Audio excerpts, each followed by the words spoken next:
تو صبح کو کیونکہ نبی اکرم صلی اللہ علیہ وسلم کا معمول تھا فجر کے بعد کہتے تھے صحابہ سے کہ کسی کا کوئی خواب ہو تو مجھے بتاؤ، میں اس کی تعبیر بتا دوں، تو انہوں نے خواب پیش کر دیا۔ تو نبی اکرم صلی اللہ علیہ وسلم مسکرائے اور یہ کہنے لگے کہ وہ جو شہید تھا وہ بعد میں اس لیے جنت میں گیا کہ اس کے جو عمل تھے نا 1 سال کے، اسے رمضان ملا تھا اور اس نے خوب عبادت رمضان میں کی۔ وہ حدیث جبرائیل آپ کو سنا دوں میں، جو ممبر شریف پہ چڑھتے ہوئے نبی اکرم صلی اللہ علیہ وسلم جبرائیل علیہ السلام نے کہا کہ آمین کہنا، تو انہوں نے 3 بد دعائیں دی تھیں۔ ان میں پہلی بد دعا یہ تھی کہ جو رمضان کو پائے اور اس میں اتنی عبادت نہ کرے کہ اللہ اس پہ دوزخ کو حرام اور جنت کو واجب کر دے، اس کی ہلاکت ہو، تو نبی اکرم صلی اللہ علیہ وسلم نے آمین کہا تھا۔ تینوں بتا دوں میں، دوسری یہ بات تھی کہ جو ماں باپ یا دونوں میں سے کسی ایک کو پائے اس کی اتنی خدمت نہ کرے کہ اللہ رب العزت اس پہ جنت کو واجب کر دے، اور تیسری جب میرا نام آئے تو اس پہ کوئی درود نہ بھیجے تو اس کی ہلاکت ہو۔ ان تینوں ہلاکتوں پہ نبی اکرم صلی اللہ علیہ وسلم کی آمین اور جبرائیل امین جیسے فرشتے کا بد دعا دینا۔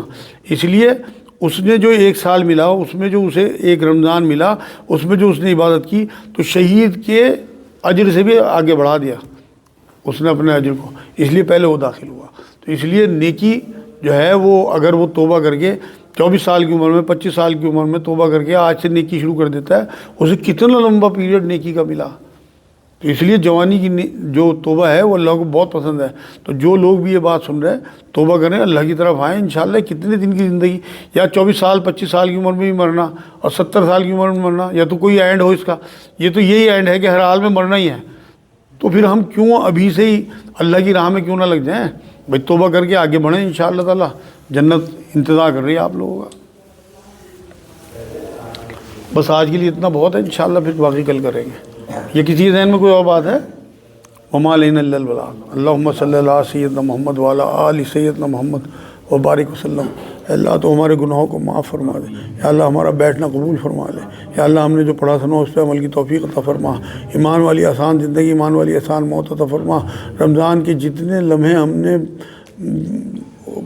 بے فکری سے گزار دیے، یا اللہ باقی لمحوں کا زیادہ زیادہ فائدہ اٹھانے کی توفیق عطا فرما، ہمارا بیٹھنا قبول فرما لے۔ سبحان ربک رب العزت عما یصفون، وسلام علی المرسلین۔